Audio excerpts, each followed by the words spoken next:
विसरलं जाईल किंवा माहीत नसतं आपल्याला, पण मी थोडक्यात सांगतोय की राजवटी काय होत्या किंवा काय. चालुक्यांकडे 5व्या शतकात हा किल्ला होता. त्या चालुक्याच्या नंतर परत हा किल्ला राष्ट्रकूटांकडे गेला 9व्या शतकात. त्यानंतर हा किल्ला 12व्या शतकाच्या उत्तरार्धात म्हणजे 1198च्या दरम्यान जेव्हा यादव डायनॅस्टी किंवा यादव साम्राज्य आलं, ते यादव साम्राज्याकडे गेलं. ज्यावेळेला ज्ञानेश्वरांचा काळ होता यादव साम्राज्यामध्ये. आता हे सगळे जे कालावधी आहेत, ह्या सगळ्या हे हिंदू राजे होते आतापर्यंत. 1198 पर्यंत जेव्हा यादव होते, यादव देवगिरीला होते, म्हणजे जिथं आता छत्रपती संभाजीनगरचा दौलताबाद आहे, देवगिरी किल्ल्यावर ते राज्य करत होते. चालुक्य जे आहेत, ही नावं बऱ्याच जणांना तुम्हाला माहिती नसतील, पण ही नावं किमान नुसतं एकदा ऐकून घ्या, म्हणजे उद्या कदाचित त्याचा संदर्भ लागू शकतो. कर्नाटकात पूर्वेच्या बाजूला बदामी म्हणून गाव आहे, तिथे त्यांची राजधानी होती चालुक्यांची आणि त्यांचं राज्य इथपर्यंत होतं. किंवा मग आता जेव्हा 14व्या शतकाच्या सुरुवातीला बहामनी राजवट आली, बहामनी राजवट म्हणजे मुस्लिम सत्ता, आणि पहिल्यांदा हा किल्ला किंवा भारतातले किंवा हिंदुस्थानातले बहुतेक सगळे किल्ले किंवा बहुतेक सगळ्या गोष्टी मुस्लिम शासकांकडे गेल्या. बहामनी काळाला जिथं 3 शकलं झाली, तुम्हाला माहिती असेल, नगरचा निजामशाह, त्यानंतर गोवळकोंडा म्हणजे हैदराबाद जे आहे आता तिथे कुतुबशाह, आणि आपल्या विजापूरचा आदिलशाह. आता आपल्या विजापूरचा म्हणतो याचा अर्थ आदिलशाहीची सत्ता आपल्यावरती बराच काळ होती. आणि हा किल्ला ज्या नगरचा निजाम आहे, त्या नगरच्या निजामाकडं हा किल्ला देवगिरीच्या यादवांकडून आला. आता तुम्हाला अजून एक गमतीची गोष्ट सांगतो विषयांतर म्हणून, की हे जे चालुक्य आहेत, तुम्ही म्हणाल की हे लोक मग आत्ता म्हणजे कुठे आहेत किंवा त्यांचा काय संबंध आहे किंवा शिलाहार आहेत. तुमच्यापैकी जे कोण साळुंके असतील ना, ते चालुक्य घराण्याचे वंशी. जे कोणी साळुंके आहे एकदम, जे कोणी शेलार असतील ते शिलाहार घराचे वंशज आहेत. बेसिकली मौर्य, चंद्रगुप्त मौर्यांचा काळ पण होता आपल्याकडे, इसवी सन पूर्व 5व्या शतकापर्यंत चंद्रगुप्त मौर्य. त्यांचे राजघराणे किंवा त्यांच्यातले लोक आत्ता आपल्याकडे मोरे म्हणून आत्ता परिचयात आहेत. सो आपल्याकडे महाराष्ट्रात खऱ्या अर्थाने यादवांच्या काळात बराच सांस्कृतिक उलथापालथ वगैरे झाली, पण त्याच्याही आधी आपल्याकडे राष्ट्रकूट होते, वाकाटक होते, किंवा सातवाहनपासून 250 वर्ष इसवी सन पूर्व तिथपासून महाराष्ट्राची जडणघडण झाली. आता हा किल्ला जेव्हा निजामाकडे आला, त्या निजामाला हा किल्ला निजाम आणि मुघल म्हणजे उत्तरेतले मुघल, बाकी हे सगळे दक्षिणेकडचे होते, ह्या मुघलांनी हा किल्ला आणि इव्हन आदिलशाह दोघांनी निजामावरती आक्रमण केलं. महत्त्वाची गोष्ट म्हणजे ह्या वेळेला शहाजीराजे निजामाकडं चाकरीला होते म्हणजे निजामाकडं सरदार म्हणून होते. आणि 1637 साली जेव्हा महाराज 7 वर्षांचे होते, तेव्हा हा किल्ला जवळ, तुम्ही शहापूरला गेला असेल तर तिथे माहुलीचा किल्ला आहे. त्या माहुलीच्या किल्ल्यावर ह्यांचा, निजामाचा आणि मुघलांचा तह झाला, आणि या तहान्वे हा किल्ला स्वतः शहाजीराजांनी मुघलांना दिला.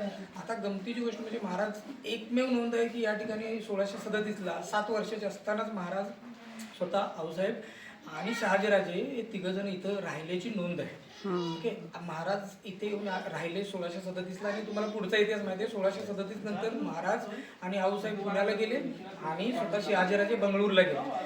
शहाजीराजांनी बंगळूर बसवलं, थोडी जास्तीची माहिती सांगतो. आऊसाहेबांनी पुणे बसवलं, आणि महाराजांनी नाही पण महाराजांमुळे आजची मुंबई बसली. आता हे का ते वगैरे मी परत नंतर सांगेन, फार मोठी गोष्ट आहे ती. महाराज होते म्हणून मुंबई आहे, नाहीतर सुरत कॅपिटल झाली असती, पण सुरत 2 वेळा लुटली म्हणून इंग्रजांना ते थोडं धोक्याचं वाटलं, म्हणून त्यांनी सगळं इकडे 7 बेटाचे गाव असणाऱ्या ठिकाणी आणलं आणि मग मुंबई बसली. अशा अर्थानं महाराजांनी मुंबई, पुणे आणि हैदराबाद, बेंगलोर अशी 3 शहरे ह्या तिघांमुळे बसलेली आहेत किंवा तिघांनी बसवली. महाराजांच्या काळात 1637 नंतर जेव्हा 1645ला तोरणा वगैरे घेतला, तुम्हाला माहिती असेल, त्यानंतर 1656ला महाराजांनी पहिल्यांदा हा किल्ला आपल्या ताब्यात घेतला. त्याची पण एक मोठी स्टोरी आहे. मोरे जेव्हा आले, सगळ्याच स्टोरी आहेत खरं तर, पण आपण थोडक्यात हे करूया. चंद्रराव मोरे दत्तक विधान होतं, त्यांचं वारसदार कोण नव्हतं. आणि महाराजांनी जेव्हा जावळी म्हणून आमच्याकडे एक साताऱ्याजवळ प्रतापगडाला किंवा महाबळेश्वर जवळ एक गाव आहे, ते संस्थान होतं आणि ते संस्थानाकडं बराचसा कोकणातला भाग आणि हा सगळा होता. मोरे जेव्हा इकडे पळून रायरीवरती आला मोरे, त्यावेळेला महाराज त्याच्यासोबत त्याच्या मागे रायरीला आले आणि मग त्याच्या बरोबरचे सगळे जे किल्ले आहेत, मी नंतर तुम्हाला किल्ले दाखवेन. इथे माणिकगड आहे पाठच्या बाजूला किंवा कर्नाळ आहे, मी कोणाला तरी दाखवले. हे बरेचसे किल्ले मी दाखवले वरनं. इथे पेबचा किल्ला आहे, विकटगड त्याला म्हणतात, किंवा इथे चंदेरी फोर्ट आहे, माथेरान आहे. ठीक आहे. हे सगळे किल्ले महाराजांनी घेतले अगदी कर्नाळ्यापासून रायगडापर्यंत. आणि महाराजांना पहिल्यांदा म्हणजे गड किल्ल्यांबद्दल आहे म्हणून मी सांगतो, महाराजांनी पहिल्यांदा रायगड वगैरे बघितला. बरोबर पिंगळेने सांगितलं गड बहुत चकोट म्हणजे खूप सुंदर आहे. 1656ला महाराजांनी ठरवलं की आपण राजधानी इथे बनवायची. 4500 फूट उंच असणारा किल्ला म्हणजे महाराजांचा हा इतका सगळा प्लॅनिंगचा भाग होता. आणि हा किल्ला घेण्यामागचा उद्देश असा होता की इथून हा जो किल्ला आहे किंवा इव्हन मागे असणारा इर्शाळगड आहे, हे किल्ले व्यापारी मार्गावर किल्ले आहेत. कारण इथूनच निजामाकडं नगरला किंवा बिजापूरला हे सगळे रसद किंवा इम्पोर्ट एक्सपोर्ट केलेल्या गोष्टी इथून जात होत्या. हा किल्ला 1656ला महाराजांकडे आला. त्यांनी पहिल्यांदा हा किल्ला पाहिला, म्हणजे लहानपणी 7 वर्षाचे होते त्यामुळे त्यांना इतकं माहिती नव्हतं. पण जेव्हा त्यांनी हा किल्ला पाहिला तेव्हा इतकं प्रचंड किल्ला बघून त्यांना किल्ला खूप आवडला, म्हणून त्यांनी त्याचं नाव प्रबळगड ठेवलं. ह्या किल्ल्याचं पूर्वीचं नाव मुरंजन होतं, हे तुम्ही कुठे वाचलं असेल कदाचित. हे मुरंजनचं नाव बदलून पहिल्यांदा प्रबळगड असं महाराजांनी ठेवलं. आणि शेजारी असणारा जो आपण सुळका म्हणतोय त्याला कलावंतीन दुर्ग असं नाव ठेवण्यामागचं कारण असं होतं की अशी एक आख्यायिका आहे, त्याबद्दल काही खात्रीशीर माहिती नाही. पण कोणी एके काळी एक राजा राहत होता, त्याची राणी किंवा बायको इतकी सुंदर होती की त्याला असं वाटत होतं की ती पळून जाऊ नये, म्हणून त्यांनी त्याला, आपण ज्या ठिकाणी गेलो सगळे मिळून, महाराजांचा पुतळा आहे त्या ठिकाणी महाल किंवा काहीतरी घर बांधून दिलं असं, अशी आख्यायिका आहे. आता काय तिथे पुरावे मिळत नाहीत. पण आणि तिचं नाव होतं ते, म्हणून महाराजांनी त्या नावाचा सुळका म्हणजे ते नाव दिलं आहे. 1656ला महाराजांनी हा किल्ला घेतला. त्यानंतर 1659ला अफजल खान आला, तुम्हाला माहिती असेल. त्याची स्टोरी मी वेगळी सांगेन. प्रत्येक गडावरती आपल्याला 2-2 तास बोलता येईल एखाद्या, पण आपण नाही बोलणार त्याच्यावरती. 1659 नंतर 1660ला महाराज पन्हाळ्यावर गेले. पन्हाळ्याचा पण तुम्हाला माहिती असेल. थोडक्यात सांगतो, 1659ला महाराज, थोडक्यात फक्त 2 मिनिटं. 1659ला महाराज चला 2 मिनिटं. अफजल खान दुपारी 12 वाजता, पण 1659ला महाराज अफजल खानाला 12 नोव्हेंबरला अफजल खानाला फाडला. तेव्हा महाराज 12 नोव्हेंबरला दुसऱ्या दिवशी खाली आले वाईत. अफजल खानाने 40,000 सैन्य होतं आणि 10,000 घोडे, 2,000 उंट, हत्ती, असं बरंच सामान होतं. वाईवरनं काय त्याला वरती घेऊन जाता आलं नाही. म्हणजे तुम्ही कधी गेला असलात, हे मी सांगण्याचा उद्देश पण हा आहे की बेसिकली तुम्ही फिजिकली कधीतरी बघा, एकदा तरी जाऊन ह्या गोष्टी बघा, तुम्हाला मग कळेल की इतिहासात किंवा भौगोलिक गोष्टींमध्ये किती ह्या महाराजांनी गड किल्ल्यांचं संवर्धन केले किंवा काय विचार केलेला त्याचा. महाराजांनी रडतोंडीचा घाट म्हणतात, जो आता कसरणी म्हणून गाव आहे, तिथून वरती जातो. आणि महाराजांनी तिथून सगळे त्यांचं जे काय घोडे, ती उंट होते ते सगळे ताब्यात घेतले दुसऱ्या दिवशी. त्यानंतर महाराज तिथून खाली दक्षिणेला गेले, पन्हाळ्याला 30 नोव्हेंबरला. फक्त 15 दिवसात महाराजांनी, 18 दिवसात 15 किल्ले घेतले. वाटेवरचे रस्त्यावरचा एकही किल्ला ठेवला नाही, फक्त 15 दिवसात. ही फार मोठा, म्हणजे तो एक स्ट्राईक असल्यासारखा होता. ठीक आहे. त्यानंतर परत आपण ह्या किल्ल्याकडे येऊ. 1660ला हे पन्हाळ्याचं वेढा वगैरे झाला, ते तुम्हाला माहिती आहे. 1665ला जेव्हा तह झाला पुरंदरला मिर्झाराजे जयसिंग बरोबर, तेव्हा पहिल्यांदा हा किल्ला महाराजांनी बादशाला, आलमगीरला, मिर्झाराजे जयसिंगच्या मार्फत हा किल्ला दिला. म्हणजे आता हा किल्ला पुन्हा एकदा मुघलांकडे आला 1665ला.